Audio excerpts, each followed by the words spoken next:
وهذا هو الكعك اللي حشيته بالكريمه وزينته بسكر.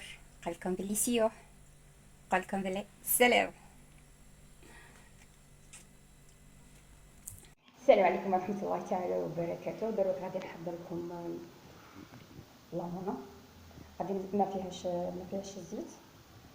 لامونه غنسحق فيها 2 حبات بيض، يتحق فيها ربع مغارف تاع السكر، نسحق فيها لافاني، نسحق فيها كاس تاع حليب، كاس تاع ماء، وخماره تاع الخبز. درت 2 حبات تاع بيض بغرفه تاع خماره تاع الخبز، ودرت معاها نص مغرفه تاع كربونات، ودرت معاهم مغرفه تاع لافاني. دوك نضيف عليه الحليب يكون دافي، ونضيف حتى هو الماء يكون هو دافي هكذا. دروك نضربهم مليح. بعديها دوك نزيد الفرينه. انا درت 200 غرام تاع فرينه، صدتها خلصت لي الفرينه. دوك نشوف شحال خصني فرينه. انا درت لي هكاك 500 غرام تاع فرينه عداتها لي.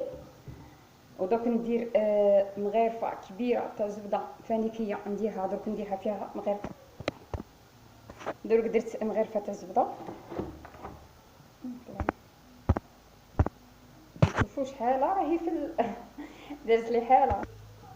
دروك انا غادي منها شربتها هذيك الزبده اللي درت، هذيك البغيفه تاع الزبده اللي درتها. دروك غادي نغطيها ونخليها تخمر. يعني تبغي تخدميها نهار كامل وتخليها حتى وديريها في الثلاجه وتخليها، ومن بعديها تولي هي مادام الطول هذا اللامونه، مادام الطول يعني مادام تنزل وترتاح، مادام تجيك يعني بنينه يعني وتجيك خفيفه. دروك انا غادي نخليها نهار كامل وهي ترتاح، من بعديها غادي نخدمها، من بعديها غادي نشكلها. دروك كي تخمرت لي قطعتها كريسات الخضراء كنديرها هكذا، وغادي ندير فيها البيض ونخليها تخمر. خليه يتخمر.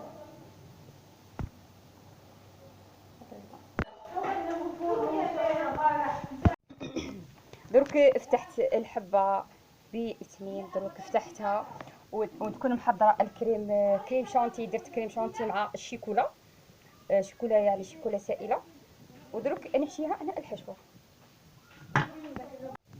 دروك عمرته بالكريمه درت المربى، وبعديها زدت كريم شانتي، وبعديها زدت فوق الوجه تاعو حتى هو راني زين فيه، زينته بالكاوكاو ايفيلي. دوك نقدمها لكم على طاوله التقديم وهو جاهز.